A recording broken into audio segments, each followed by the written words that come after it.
right, here we go. We're going to start with our exercises to open up our pelvis a little bit to relieve the stress and pain that you may be experiencing in your lower back or SI joint. The first thing that we're going to do is you're going to lie down on your mat or on the floor with your knees bent. The reason why we bend our knees in this position right now is because it takes off some of that strain throughout that front part of your body. I just want you to lie here and take a deep breath. I know it's been said before, but stress is one of the primary reasons why we get inflammation in our body. So I want you to take a moment and I want you just to tune into your body and I want you to feel what's going on. As you're lying here and you're breathing, I want you to scan. Do you feel tightness anywhere in your body? Is your lower back hurting to be in this position?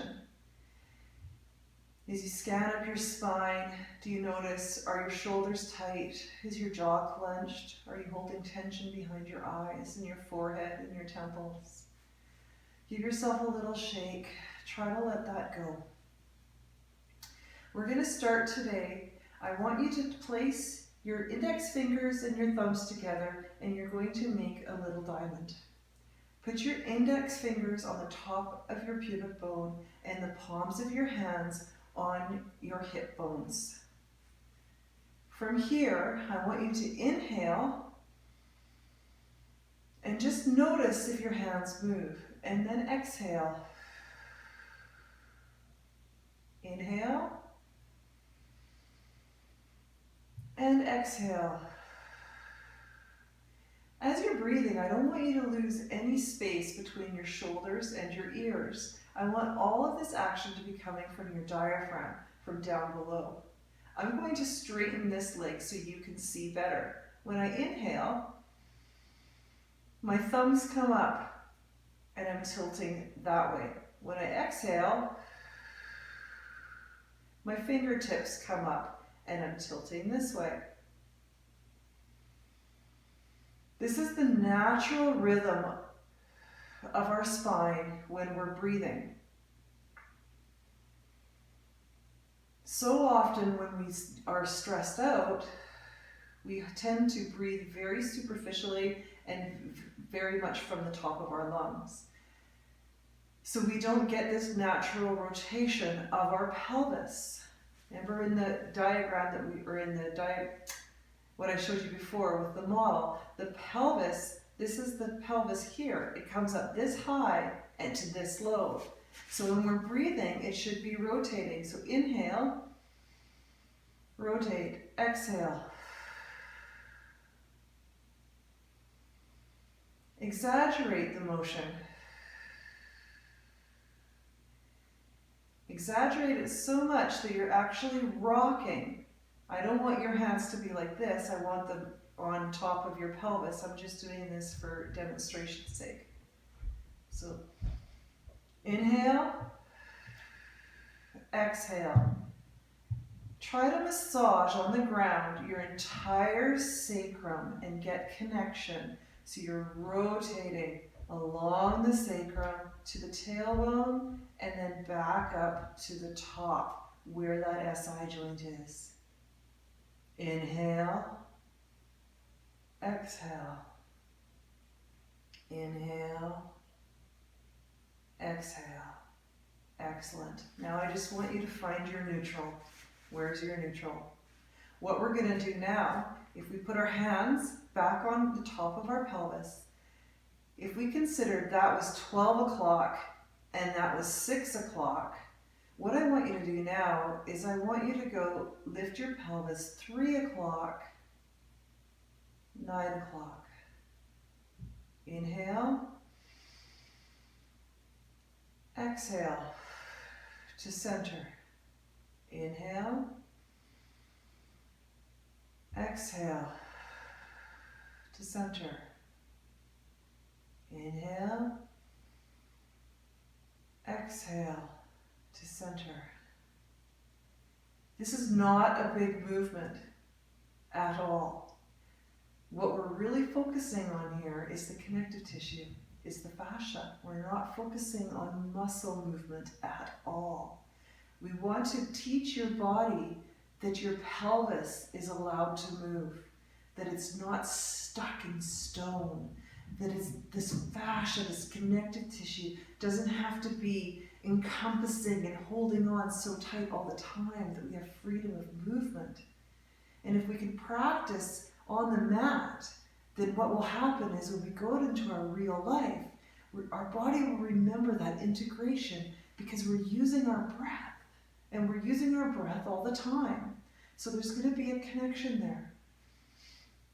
So you're going 3 o'clock, 9 o'clock, then come back to neutral. Now we're going to go in a circle. So we're going to inhale.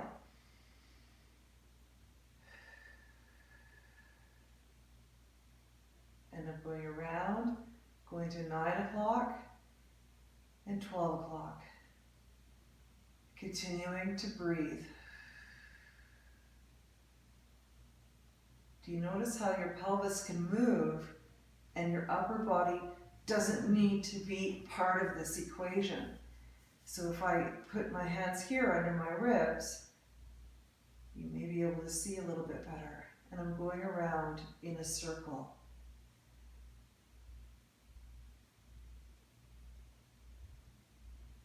And now go the opposite way. It seems very subtle, I understand that. You might be questioning, how on earth is this going to get rid of my acute, sharp pain that I'm experiencing? Our muscles don't have to be so tight if the fascia can let go.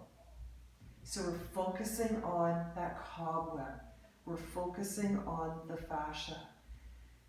Really, if you look at any anatomy textbook, there is no muscle over our sacrum. It is all connective tissue. And that's why these subtle little exercises are going to be so important for you. We're going to move on from that. And we're going to continue with, we're going to inhale. I'm rotating forward. And then I'm going to exhale, and I'm going to rotate back. But what I'm going to do is I'm going to tilt up a little bit more, so that my pelvis is off of the floor, but I'm still nice and relaxed up here. So I'm going to inhale, and I'm going to bring my vertebrae and reach my tailbone away from me, reach my knees away from me, and I'm going to come all the way back down again. Inhale at the bottom. Exhale, you're going to roll up all the way to just to the top of the pelvis. Your pelvis is coming up off the ground. Inhale at the top. Exhale, roll that pelvis all the way back down again. Inhale at the bottom. Exhale, roll. You're lifting your tailbone. You're rolling like a cinnamon bun just to the top of your pelvis. Reach your knees away from you. Take a nice big inhale. Exhale, roll that pelvis all the way down again. This is a great time to pay attention. Are you feeling or experiencing any pain when you're doing this? And where is that pain? Take note of that. If it's very painful, please stop. Text me, email me, Facebook message me, whatever you need to do, and we need to talk about that. It's a little bit uncomfortable. That's normal. You're not used to moving your pelvis like this. Are you coming down? Do you notice, are you more on one side, your left side or your right side? Are you coming down center? Are you finding that you're gripping in your bum? Are you gripping in your pelvis? This should really be a natural movement. Inhale to prepare. Exhale, roll. Inhale, roll. You should have freedom of movement in your pelvis. We're going to add on now. We're going to inhale to prepare. Exhale, and you're going to roll, and you're going to continue rolling. Imagine your spine is a piece of Velcro, and you're lifting up one piece at a time, and you're just coming down to the bottom of your shoulder blades. I'm reaching my knees and my pubic bone away from me, and I'm creating length in my spine. From here, you're going to inhale. And then you're going to exhale as you continue reaching away from yourself. you're going to roll down, and again, you're just placing that Velcro back down one section at a time, keeping the space between your vertebrae. All the way down, and then you're going to come back down. Inhale. Exhale. Roll back up. Roll and reach, lengthen, all the way to the bottom of your shoulder blades. Take a nice big inhale here. Don't roll down yet. I just want you to sigh. Are you holding tension in here? Across your shoulder blades, across your collarbones, across your shoulders, in your neck, in your jaw, in your arms. You shouldn't be pushing. This should be a very natural movement. Inhale to prepare. Exhale. Roll all the way down again. Inhale to prepare. Exhale, roll, reaching away from you. One vertebrae at a time is rolling up off the mat.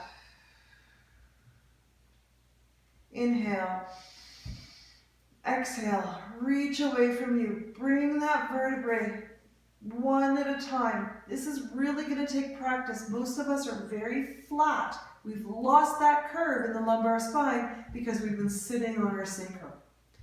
So this is going to take practice. I encourage you to pause the video at this time and continue this motion. Do this a dozen times until it feels more natural. This is something that you can do every day. What we're doing is we're getting flexion and extension in our spine. We're getting movement from our pelvis, from our spine.